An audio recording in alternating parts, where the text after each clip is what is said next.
Hey everyone, Tactics here with another Shadowlands beta roundup.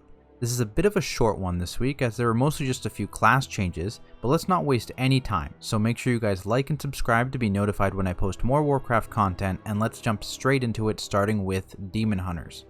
First off, there's a couple talent changes. Glaive Tempest was nerfed a little bit down to 15.3% attack power scaling from 18%, and Unbound Chaos has been changed. So it is no longer a slam of damage on your next Fel Rush after using Immolation Aura. Instead, Immolation Aura increases the damage of your next Fel Rush by 300%. On top of this, their Fel Bombardment Legendary was buffed, now dealing 50% increased primary target damage when you throw Glaive instead of 20%, and this stacks up to 5 times still. So this is a 250% damage boost when fully stacked instead of 100%, so a pretty big buff there. Lastly, their Viscous Ink Conduit was nerfed, which was their magic damage taken reduction, down to 6% at rank 1 from 8%, and now only scaling up to 13% instead of 15%.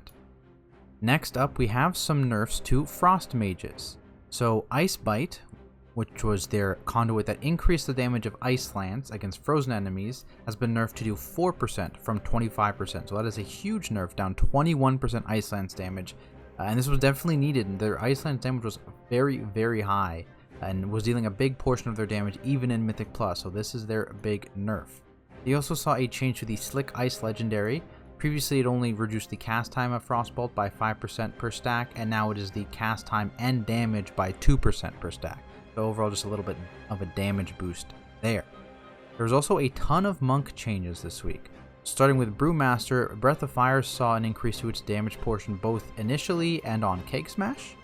And then moving on to Mistweaver, they saw a couple legendary changes. So Ancient Teachings of the Monastery, which was their Fistweaving legendary, saw a little change. So it now procs a 15-second buff after casting Essence Font, and the damage from your Blackout Kick, Tiger Palm, and Rising Sun Kick heals an ally within 20 yards for 250% of the damage done.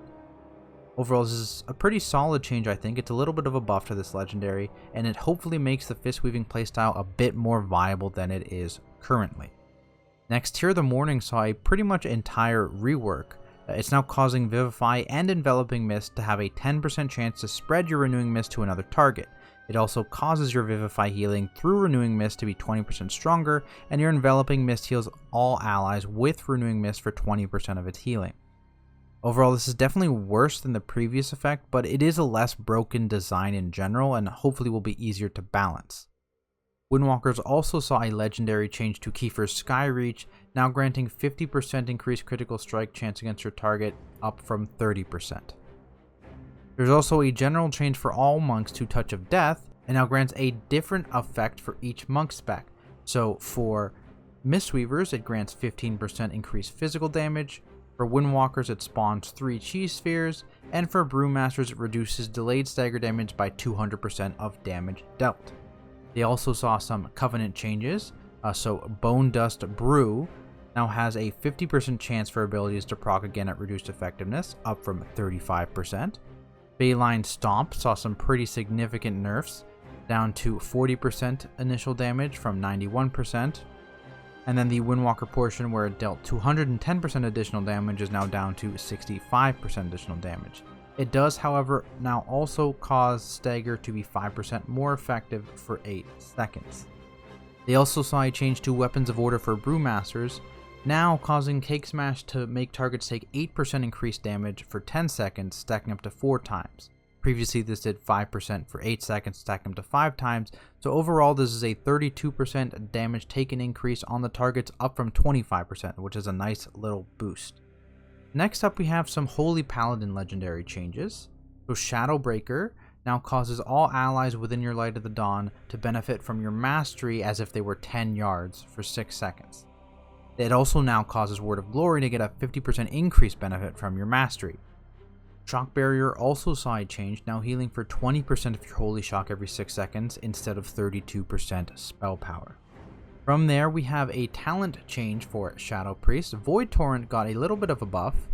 Its damage was reduced from 306% spell power from 340%, though this is now over 3 seconds instead of 4 seconds. It now also generates 60 sanity instead of 30, and its cooldown was reduced to 30 seconds from 45, so a net gain I'd say for that talent there. We also have some Shaman changes. So first, Lava Surge, the proc chance was reduced by 5% for all Shaman specs. Definitely a little bit of a nerf there. They saw some changes to a couple of legendaries, however, so Elemental Equilibrium got a little bit simpler. It now gives you a 10-second buff for 15% increased damage anytime you cast a Fire, Frost, or Nature spell within 10 seconds, only occurring once every 30 seconds, so it's a little simpler to use, but it'll have a lower overall ceiling.